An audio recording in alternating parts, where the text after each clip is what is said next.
should be like you, Mel?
Ultimate on-demand destination for the UK's best fan-led football podcasts. Want authentic supporter insight on all things Bournemouth? Follow Up the Cherries in all departments on the TalkSport Fan Network. Club-dedicated content created by the fans, for the fans. Search TalkSport Fan Network.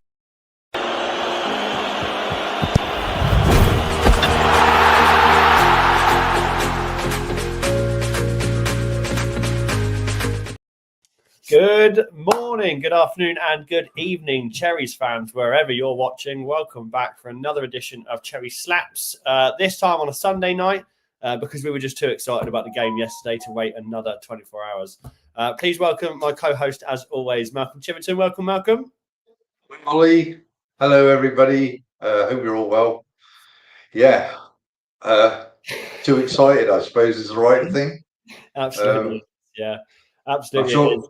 I'm sure we're going to dive into it in detail. So, of course, as always. Yeah, as always. There's a chance that we do have some opposition fans coming on tonight, but we shall wait and see.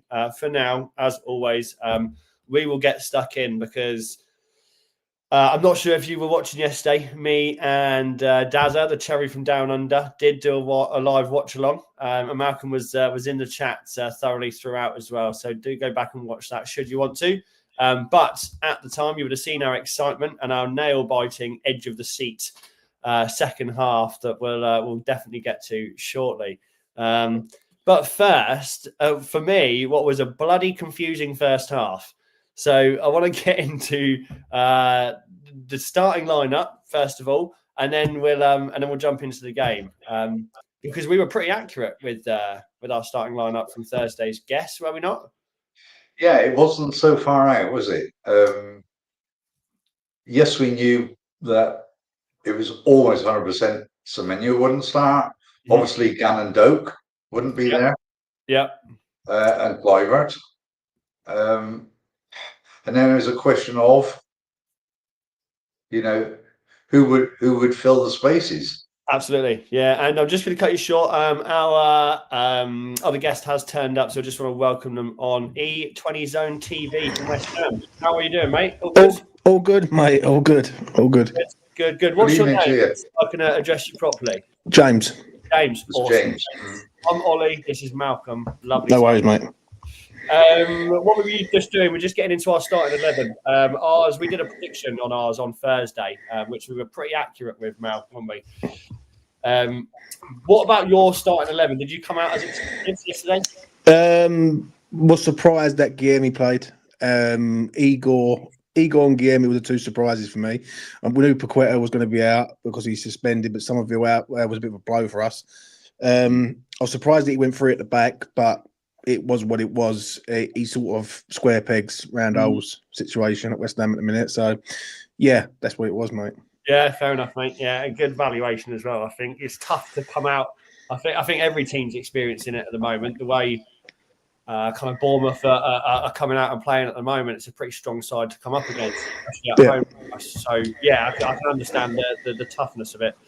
Mal, obviously, we came out and I mean, the first 15, 20 minutes, possession was entirely in our court. 70+ to less than 30 for most of the game. But we couldn't do anything with it for the first 18 minutes, could we? Absolutely not. It was just probing, wasn't it, and trying, testing, maybe a couple of half chances, but they were organised enough. West Ham at the back. I didn't see in that first half. To be honest with you, I did not see any problems coming at them at all. That first 45 minutes, okay, there were 2 attempts on goal. Well, they scored. Brilliant from Callum Wilson. Take my hat off to him, mate. It was, he's always been a proper striker, one who knows where the net is. Unfortunately, injuries have been a big part of his career, latter stages. But he seems to have found his niche now, and I hope that they keep him in the starting 11 because they need a goal scorer, and he's certainly the guy to lead the line for me. I want your opinion on that one, actually, James. The 2 goals from Callum Wilson, because obviously he stands out. Yeah. 2 goals. He's trying to get picked for the national squad. He's already made that team, the international squad. Those 2 goals, are they? Obviously, the first goal, he's touched it down. I'd say it's bad defending. Is Callum Wilson where you're expecting your goals to come from at the moment? He's the only one, mate. He's the only one. He's the only geezer that we've got to keep us in the league at the minute. West Ham are in a relegation battle, big time. And yesterday, the first goal is a good shot, but the keeper should save it. I'm going to be real. The keeper should do better. The second one's a top class finish. If that's Haaland, if that's anyone else in the league, it's just a great goal. For me, I thought Bournemouth had all the ball in the first half, but I thought all we had done is scored. That's all it was. Like Bournemouth had all the ball and all we done is score. And it got to sort of a stage where I thought, right, we're in control of this now. We've got the lead and we're all right. Obviously, we all speak about the second half where it was just mayhem. But Callum's the sort of player for us that we're going to rely on. But the problem is he can only do like 60, 70 minutes a game. And we need players for 90 minutes. And the problem is we haven't got anyone on the bench who can come on and really make an impact. Like there's no one really on there who's doing that. So it's a bit of like we've got to wrap him up in cotton wool. But yeah, he done well for us yesterday. He really did. Yeah, absolutely. Yeah, secured. Those 2 goals, crikey, they put us on the back foot from 20 minutes in. As you said, it was the only 2 things that I think West Ham did all game, but it was enough for us not to take 3 points. So yeah, that's all he's got to do, said and done on the tin, really. Malcolm, ending that first half or kind of going past when the second goal went in, it was all a bit of a whitewash for us, wasn't it? We looked a bit chaotic, unorganised. Disorganised, I'd say, yeah, definitely. Yeah. But I watched the game back again today, all right, second time. So, you can see a little bit more having a second look. So the last 10 minutes of the first half, we were growing into it a bit more. We were starting to find things, but they weren't working. But I thought, well, okay, take it on the chin and then assess at halftime what Andoni does. And he doesn't know he doesn't normally make changes at halftime, does he? No, that's why we wait for the goal now. We're 6 minutes onwards for our sub bench, essentially. Yeah, I mean before we sort of dive into that second half, the one thing I would say is, from West Ham's point of view, there was nothing wrong with it, and they should have gone out for the second half as they were in the first. All right, so there was nothing wrong, nothing was broken, so don't try and fix it. Really, and I really thought they would just carry on playing the same way. But then, obviously, James will tell us more because he knows more about West Ham. The thinking, was there any thinking behind the changes? For me, it was a nightmare, mate. That second half. Listen, Bournemouth are a good side, and I'm not going to take nothing away from Bournemouth. They are a good side. Iola's a very good manager. They've got some decent players in their ranks. But when you take off your attacking threat, you're allowing Bournemouth just to have all the ball, all the press, and just literally dominate us for 40 minutes of that second half. Yeah. The substitution, I'll speak on the West Ham side of things. On the substitution at halftime, it was the right call. Guilherme off, Kyle Walker-Peters on. Fine, I can accept that. The Callum Wilson coming off on the 52nd minute, it makes no sense to me. Makes none. And there's been a bit of an argument in the West Ham community in regards of, is it the right call? Isn't it the right call? For me, it's completely the wrong call. Like Callum's scored 2. He's on form. He's looking for his hat trick. We need some sort of an attacking threat. I think he could stay there for another 15 minutes. I was about to say, you agree? Because when he came off, absolutely. He didn't look happy when he come off the pitch. Nah, he was far from happy to come off the pitch. And what it was, it just allowed Bournemouth the initiative. And I was doing a watch along on it yesterday, and I was just saying this is just a matter of time, right? The penalty, obviously, we will get to that. But for me, we self-destructed ourselves yesterday. Right? We've done all the hard work. And my attitude is there's two different ways of looking at this. There's a mentality issue, right? On one person's mentality, it will be shut up shop, let's see this out. My mentality would be let's get the third one and then Bournemouth are done. That's it. Like it's game over then because I can't see you scoring 3 against us if we come out and score another one straight away. And the issue is that we just allowed you to come into it, and once you got the first goal back, that was it. Like the floodgates started to open, and we was all over the place, absolutely all over the place. And if it wasn't for a really good goalkeeper that we got, it would have been 6 for you. Yeah, a big shout out to Areola as well. Absolutely. Yeah, bloody hell, he's definitely stopped us from getting the 3 points, and the amount of saves he made without his hands, his leg is going down on the ground flat out. It's ridiculous. Yeah, kudos to him. I want to bring on to a couple of other penalty. Mal, before I get into the penalty, is there anything that you want to bring up before that? Because I think this is going to be quite a talking point. Yeah, I mean, I was there scratching my head, to be honest with you. Like Callum coming off, I thought they keep him for a minimum for an hour on the pitch. I know you say 70 minutes, perhaps max, which is okay. They give somebody else 20 minutes. But when you've got no outlet, you've got nobody up front, you're committed. You are committed. And then, no, it doesn't matter how good your midfielders are. Yeah. You know, you're just saying to the opposition, okay, come at us, see what you can do. But I got to give a big shout out to Lewis Cook because he was absolutely awesome yesterday, playing right back. Yeah. And he almost controlled that second half. Everything started more or less from the right hand side with him. Yeah, he was a voice on the pitch, wasn't he? He was a voice on the pitch. Absolutely. But having said that, you know that West Ham had some decent players and they had some decent games there yesterday.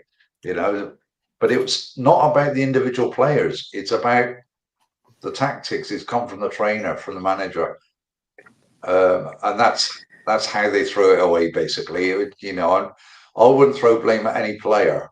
Yes, there's some didn't have a particularly good game, but on the other hand, you had some players there that had the fight, the commitment, the energy, everything that you would expect to have. I think they was forced, though, to have not bad games, but they was forced to play, make mistakes.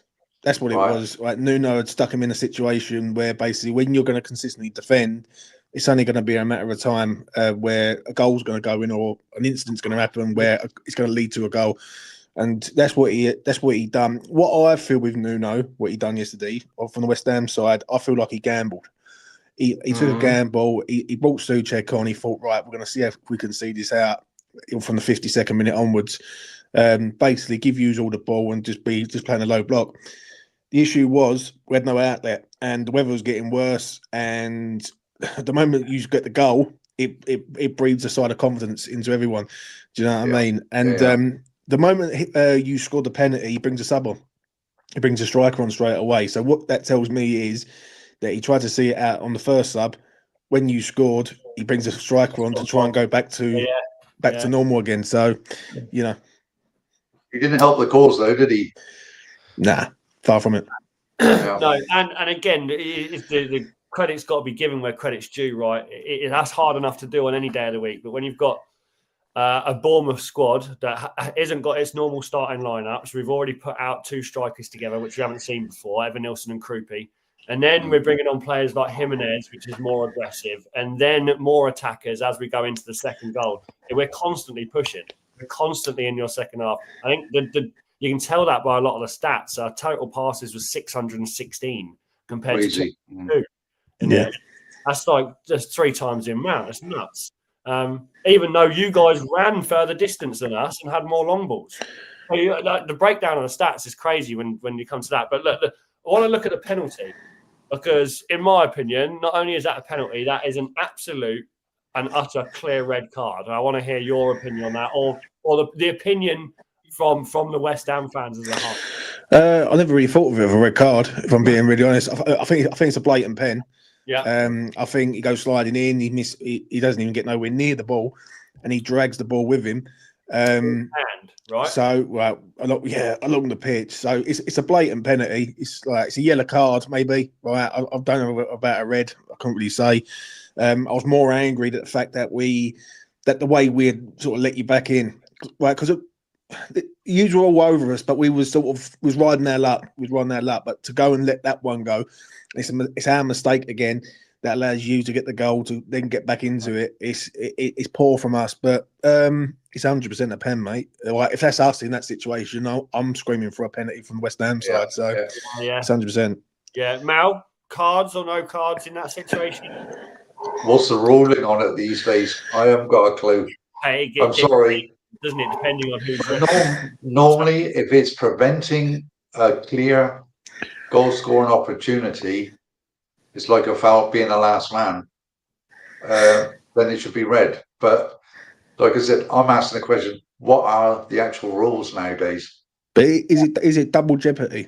Is double jeopardy coming into play there? There is something where they can give a yellow, but also a penalty. Yeah.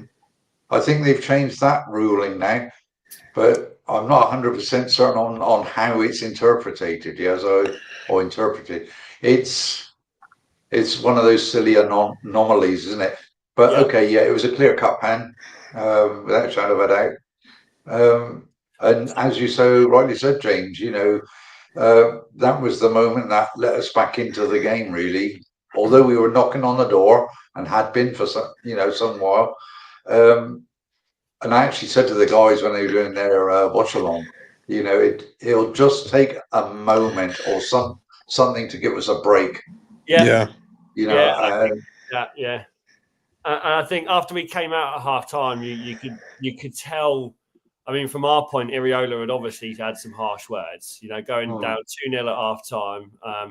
And we come out much more aggressive, a much higher tempo. We were creating much more chances, but still lacked the final winner after Enes Ünal comes on after 342 days of not kicking a football and has 2 touches and scores another bloody goal for us. That is, from our point of view, that's fucking fantastic and epic, right? I mean, that's a fairy tale really for him, isn't it? Yeah, unbelievable. Almost a year out through injury. It's a tough one to have, ACL, for any pro footballer, and it's a long, long, hard road back. It's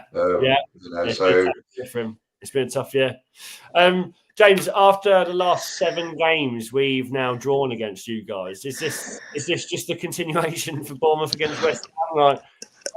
I said it on E20. I said this is a banker draw, mate. Like the other day, I actually saw you. Yeah, and I said it with Craig. I said it's nailed on every single time. Like, it's a sort of place where we go to Bournemouth, and it all depends on how we are, really. Like, we always seem to turn up there. I remember last year when we played Hughes under Lopetegui, it ended up being a draw late in the day. Yeah. Like this year, it was a draw. First game of the season a few years ago, it was a draw. It just seems like it's always a draw. I'm more disappointed with us because we was in control of it and we let it go. And that's a mentality issue for me. That's nothing else about it. Like, that's Nuno tinkering too much, and he sort of took the pee a little bit, if I'm being truthfully honest, and thought he could see it out for 40 minutes of the game. Which, for me, we're in a relegation dogfight, and we're lucky today that Leeds lost. Yeah. Because if Leeds would have won that today, them 2 points would have been crucial. Well, we seem to have got away with it, but the issue is with us moving forward is I can't see him do that again, right? And he will do it again because he's sort of known for shutting up shop when he feels like the game is won. But it was never won. It was never won. I know the wind was bad there. The weather was horrendous at Dean Court, but you've got to keep a striker on the pitch as an outlet. And I just feel like once you took off Callum Wilson, and also the substitution of Matthias Fernandes someone who can hold the ball and keep hold of the ball and keep possession of the ball. I just do not understand these substitutions yesterday, and I feel like Bournemouth. If the game goes on for another 5 minutes, Bournemouth win the game. It's as simple as that. Yeah, because he was all over us, and it was like the clock beat you in the end. But if we would, and there's like, it's an hard one to explain, but there's two ways of looking at it. If we lose that game, the West Ham fan base's attitude towards Nuno completely changes because you're in a winning position. You end up losing the game. Because we've drawn the game, it seems like he's got a pass. And it's like a paper over the crack situation. Right. For me, I feel like he got away with murder yesterday. He got himself into a situation yesterday where we was winning. And I felt all right. At half time, I was like, come on, let's come out. Let's go for another one. We know that Bournemouth are going to come forward and we can just sort of play on the break. But to make 2 subs in 7 minutes straight after half time, it just doesn't make no sense, mate, if I'm being truthfully honest. And we won't know. We won't know what really happened behind the scenes there. He wasn't injured. It was a tactical switch, but I think Nuno really got it wrong, mate, if I'm being honest. Okay. And I guess from your point of view, how many times can you risk that happening again? How many times can you keep getting it wrong? Yeah, it's as simple as that. Like we are in a dogfight with that, and we've got some hard games coming up. Like our next 5 games are Liverpool, Man United, Brighton away, Villa, and Man City. Right, we've got some right, and we need as many points as we can. Now, when you asked a West Ham fan at the start of the game, would you have took a point? They would have done. Right, Bournemouth's in our place to go and win. Last time Nuno was there, he got hammered 5-0 with Forest. So, you know, and I called it on the preview with Craig. Right, I said it's going to be a nailed-on draw. Whatever happens, whoever's going in the front, it's going to end up being a draw eventually. But it's just the context of it, I think, needs to be looked at. Like, because you can't keep going to a place, going 2-0 up and thinking you can just shut up shop. And I said this on my sort of afterthought that I did. I feel like Nuno got in the lead so early, he didn't know which way to go. It's as simple as that. He didn't know whether to attack or defend, and he had to make his mind up. And where he had a 2-0 lead, it was like a nosebleed to him. Like, he didn't know what to do. Yeah. So it was he decided to shut up shop and wait. And then obviously when you scored, and I'm going to be honest, Bournemouth were excellent yesterday, consistent passing through the lines. And if it wasn't for Areola, like, you win 4, maybe 5-2. Like, easily. Do you know what I mean? He made some great saves yesterday, and he kept us in the game. But we can't keep relying on that as a last man. There's absolutely no doubt. If it wasn't for your goalkeeper, we wouldn't have gone in second half 2-2 without a shadow of doubt. Mal, I do want to ask you, which is interesting, leads us on to this point. Obviously, final stats of 28 shots for us. I think 11 for West Ham. I think 23 of those came for us in the second half. What was really the turning point for us? Was it the penalty or was it Ünal coming on? Because for me, there was still a kind of quiet, organised build-up to the penalty, which is fantastic. But after the penalty, there was no immediate thought of a goal. It didn't look like we were going to get it straight away. It kind of only looked like the aggression turned up a notch when we brought Ünal on. What's the opinions there? I mean, I'm just looking at the players that came on. Obviously, second half when Christie came on, that did make a difference. Adley for Brooks after an hour, and then the penalty came 8 minutes later, which is quite interesting thing, really. But then we played on to the 80th minute. Now, although we were playing, we were having a go, we were knocking on the door, but it wasn't as though like this last 10, 15 minutes, so going into added time, where we actually threw everything at you, at West Ham. But it was still one-way traffic. Occasionally West Ham could break out, but, even with the long hoof, the ball just come bouncing back because they had nobody to hold the game up. Yeah, so, but I mean, if you remember the end of the first half, but the end of the first half looked like a 90-minute sprint. It looked like at the end of the first half, we had a bit of extra time left till the end of the game, and we were pushing and dogging hard for a goal in the final third every single time. And we were excessive about it and just constantly lacking that final bloody finish. Does that I really want to point this out, and I know it's going to be another unpopular opinion. Evan Nilsson's up front there for us. He still hasn't slotted away a goal. What's our issue with him at the minute? And why isn't he finishing? Because he had a number of chances and opportunities on. Okay. Yeah, I mean, there are those fans that are knocking him because, first of all, they talk about the 40 million. The price tag doesn't bother me, and I don't think it bothers him. Yesterday, he had some good blocks against him. He had the clear chance before the handball. He did, yeah. All right, so you could say possibly 95% chance of scoring. So it's not as though he's not in the positions. All right, his play up front, what he does for the team is still the same, you know. But yeah, I think yesterday showed first half and second because it's I would say it's very valid. West Ham had the wind behind them. Yeah. Second half we had it. Now whether you're going into wind or behind you, you watch the ball and how many players mistimed the control of it, taking it down from both sides and going in both directions. Yeah. That must have been a bloody awful game for all the players. You know, simple mistakes, and people say, how can they do that? They're professionals, but you bring the elements into it. You know, I'm not making excuses for the players. The whole of Bournemouth Gardens actually did flood yesterday, so it wasn't just a little bit of rain on the game. The pretty much Bournemouth was underwater. So it was But it was, you know, that's for sure. But watching it back a second time, you see all this. You know, you see so much more on a second watch. Yeah. You know, I try to ignore what the commentators say because you got most of that anyway. But no, I mean, it was still, you know, even a second watch, it was bloody great to watch. Yeah. I have to say to James, although I'm a Cherries fan, I always watch football as a neutral, all right? Because there's two teams playing. All right, you got to watch what the opposition are doing, not just your own. Yeah. And I loved it. I thought, wow, you know, give me more games like this every week, please. It was very old. It was very old-fashioned game of football yesterday, like slip sliding and tackles flying everywhere and everything. When I look back at it, for me, I look at the Callum Wilson substitution that changed it for yous. That's what I think it is. I think yous were good in the first half, but I think we had Joe a bit under control. Like I don't remember really used to having to have loads of shots with Areola. Not like, and then if you watch the first half to the second half, it's night and day. Yeah. It's completely night and day. Like you you're bombarding us with everything in the second half. In the first half, we was pushing you wide and was making sure that like your star players weren't doing any damage to us. Do you know what I'm saying? But the second half, it just felt like the moment Wilson goes off, we just start retreating.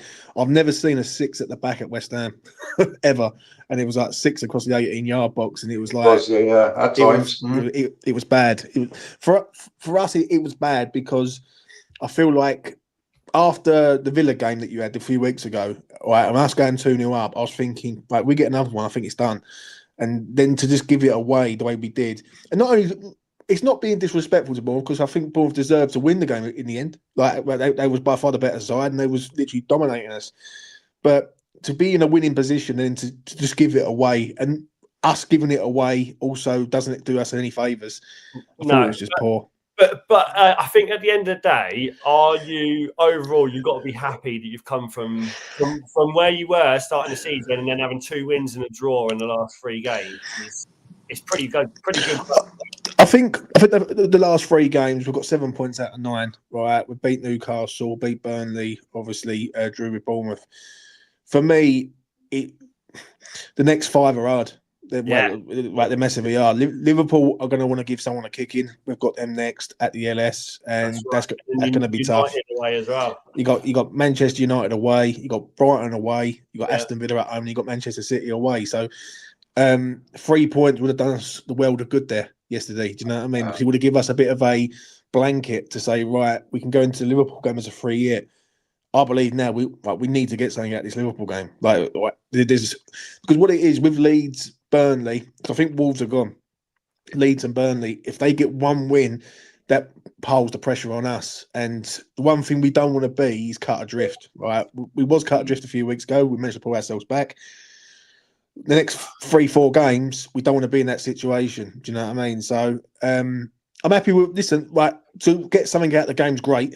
Yeah, but the context of it, I think we just let it go, which is a shame. Yeah, fair. Yeah, completely fair. And again, I think I echo some of your thoughts in regards to the table. A couple of dodgy periods now, and you could be looking scared going into the second half of the season, right? But yeah, I mean, the difference between you at the moment and fifth is 10 points. You know, so between now and Christmas, fuck me, anything could change. You could have big teams lose. You guys could creep points in against Liverpool. You get a draw against City. Anything's possible in this realm of football. So yeah, mate, fully excited to see what's to come, especially with those fixtures coming up. They're not the easiest. In regards to standout players, obviously Callum Wilson scored the 2 goals, and your keeper was absolutely on fire. He's the man of the match for me, your keeper. But other than that, Owen, for me, when he came on, made a bit of an impact. Anyone else really, from your point of view as a fan?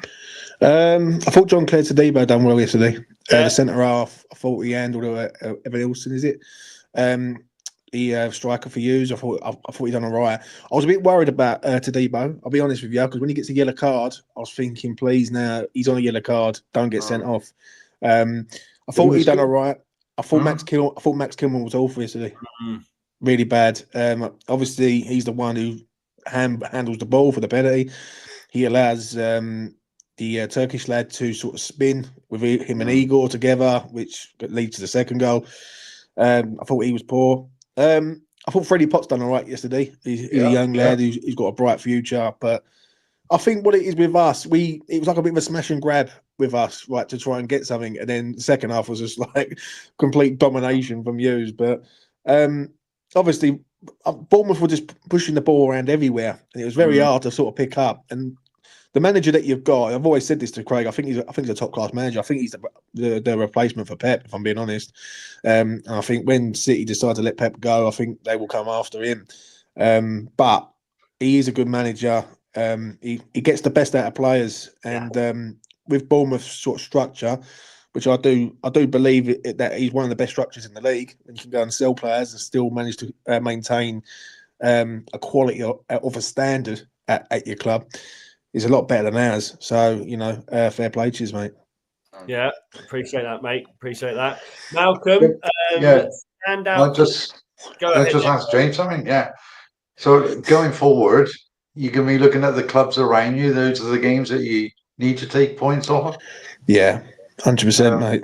100%. Like we've got a busy Christmas period coming up, and then basically after Christmas Day, we've got 3 games that will really determine where West Ham are going. Fulham at home, Brighton at home, Wolves away. Then 3 games will decide, for me, where West Ham are heading. One thing with West Ham United, whatever happened, they will fight to the end, and they always do. They always do. Every time they've gone down, I've seen West Ham go down in 2003, and they've been a side that, well, it's always fought all the way to the last day. I just hope that certain games this year that we've let go and we've give away don't come back and haunt us a little bit. Do you know what I'm saying? Yeah. I think we've got to get to Christmas Day, and we've got to be within. If we're 4 points behind the pack and we're 4 points adrift, I'll accept that right now, because I think West Ham can go and win back-to-back games. If West Ham are 7 points behind, then it becomes a bit of a mountain, because the goal difference ain't doing us no favours either. So it's gonna be a push, mate. It is. I think it's out of us 4, really. I think it's out of. I think Wolves are gone. I think it's Burnley, Leeds, us, and that's it. Really, like I don't see anyone else who's going to drop in there. I think Brentford will have enough to pull away. Newcastle will be fine. Everton will be fine. So it's basically out of us and Leeds, really. Right, whoever going to stay in the league. And the last game of the season is West Ham United versus Leeds at the London Stadium. And that's the final game of the season. So yeah, brace yourself for that. It could be a decider. Yeah. I'm a bit nervous about West Ham this year. I am, because I think we've rode our luck for a few years on this one. I think the January window is going to be key to the whole situation. If Nuno doesn't get back to the January window, I think it's over. I think we're in trouble. And the thing is, we're relying on people like Callum Wilson who can only do an hour, and you need players for 90 minutes in the Premier League. So we're going to have to ride our luck. We're going to have to grind out some results. And I just hope Nuno doesn't do what he done yesterday. Let's put it like that, because I think he will do it again. And I think next time it will cost us next time. And the reaction in the fan base will be completely different to how it was yesterday. Like, because if he does it again and we lose the game, people won't be happy. Far from it. No, yeah, agreed, mate. Agreed. Yeah, crazy time for you moving into the future for sure. And yeah, fucking daunting. Absolutely daunting. Yeah. I think you're absolutely right. There's a couple of concerns in the table at the moment with Forest obviously having recent wins, Newcastle getting a couple of points in the last few games, even Fulham pulling out 2 wins in their last 4 so far. But a lot of the season left to go, mate. A lot of the season left to go. And fingers are crossed for you. For sure. What do you use, before I make a move, what do you reckon in regards of West Ham? Do you reckon West Ham will go down this year? Oh, I don't think so. They were never in my... So we actually did a top tier list show back in pre-season. And for me, West Ham weren't in the bottom 3. I still think, and even looking at this table, I hate to say the unpopular opinion, I still think they'll finish above Newcastle, mate. I don't think Newcastle... I think Newcastle are going to have a couple of good games here and there, but they're also not looking great at the minute. You know, Fulham have got a long way to pull out. Everton have only just started getting results. I don't know, man. This season to me feels a bit like a Leicester City when they won, and anything could change in the space of 1 month with the games. Yeah, and I can't see it happening to West Ham this season. I don't know about you, Mal. Well, I mean, I think the tier list said it all, really. I mean, we said Burnley and Leeds. We said that Sunderland wouldn't go down; that they would be one of the promoted teams to stay up. Yep. And it was a question of who else. Now, obviously, Wolves have taken pole position now. Yeah. And I think, I can't remember exactly what position. Everton was at the bottom there somewhere. Yeah. Yeah. There were a couple, and we couldn't decide, you know, at what level in the table they would end up. I mean, West Ham were in the bottom half, I know that. I think you guys will be okay. Yeah. I take your point about the January window. Who are they going to get in? Have they got eyes on somebody? Are they prepared to put money on the table? Yeah, because what it is, we've got a lot of problems with our... I don't know if you have seen it, but we've got a lot of problems with our owner at the minute. Yeah, and there's a lot of people that don't want the owner here. And it's basically like the fight is basically the fan base against the owner. And there's only ever going to be one winner in that in that argument. The January window is key to the whole situation. If West Ham get investment and get some 3 or 4 players in there, West Ham will find themselves out of trouble. The issue is, I think with the January window, it's one of the awkwardest windows to sort of get business done. We need the players now, not later. We've got an African Cup of Nations coming up, which is going to be crippling for us because we've got 2 Wan-Bissaka and Diouf will both be leaving to go to that. So we've got no fullbacks. So it's going to be a busy time for West Ham. The issue is that I feel with West Ham, as a West Ham fan, is it feels like it's always 1 step forward, 2 steps back. Like we do the hard work and then we give something away and then we're back to square one again. Now, there's 2 ways of looking at it from yesterday's game, right? Moving into new games, is our mindset going to be going back to that and keep going back to that sort of retreat mentality when it should be the other way, when you should be looking to kill a team off rather than trying to defend it for your lives, basically. So it's going to be interesting to see. Obviously, I don't want West Ham to go down, but I think we're playing with fire this year. I really do. Yeah, dangerous place to be, mate. Dangerous place to be. It's not a nice watch. I mean, we've been there, haven't we? We know what it's like. So. Haven't we just, mate? Yeah. And we've been there with the defensive play, with the trying to hold leads, with the losing them at the last minute. Christ, we've had it tons of times for Eddie and Gary and all the others. But yeah, we understand the feeling. Just before we kind of start to close down, Mal, I wanted to know your standout players in yesterday's game. Ariola is mine. without a shadow of a doubt. You know, I've got to say, I haven't seen a keeper's performance like that. It doesn't matter how you stop them. All right, it doesn't matter. I mean, goalkeepers these days, they use the term like they do here in Germany. They're like handball goalkeepers. You know, so like spread your body, use your arms, your legs, make yourself like a star or whatever. Just get to the ball. But he was awesome. A couple of times he could have caught the ball, but he chose to punch, which is okay. You know, but he was geeing up his defence all the time. Come on, keep this going. But that save from Krupi, wow. You know, that had goal written all over it, and how we got a foot to it, I don't know. Absolutely awesome. But yeah, for me, he was the standout player, without a shadow of a doubt. Yeah, absolutely. Kudos and hats off for sure. He's definitely going to be in the limelight after yesterday's game in January, mate. That was quality.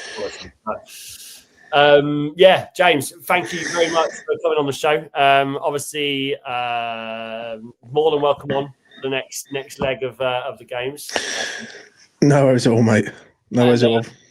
Please do give your show a shout out. It's E20 Zone TV, isn't it? That's right. That's correct, mate. E20 Zone TV. I done an afterthought yesterday. I wasn't best pleased because I felt like we give it away, but I done a little player ratings this morning, and I sort of give like sort of an honest assessment of the whole game, all the players and everything. So yeah, go and check it out. E20 Zone TV. Yeah, absolutely will do, mate. Awesome. But by all means, stay on when we do the videos, as we'll come off the podcast and have a little chat after. But for everyone listening and watching, thank you so much for joining Cherry Snaps again. We'll be back. Oh no, we might not be back next week because I've got a baby due in 8 days. So it might be Malcolm hosting next week. Actually, we'll see. Oh no! Oh no! But either way, have a great week. You'll see me on Cherry AM Tuesday morning and Thursday morning. So have a great evening. Goodbye for now. Thank you all. Thanks very much. Take care.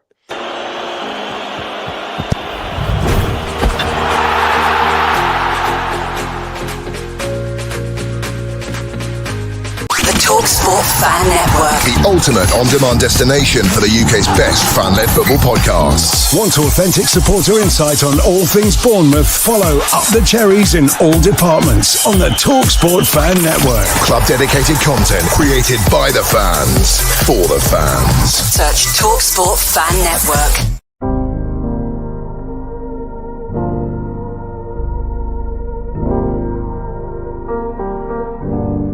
I should be like you, Mel.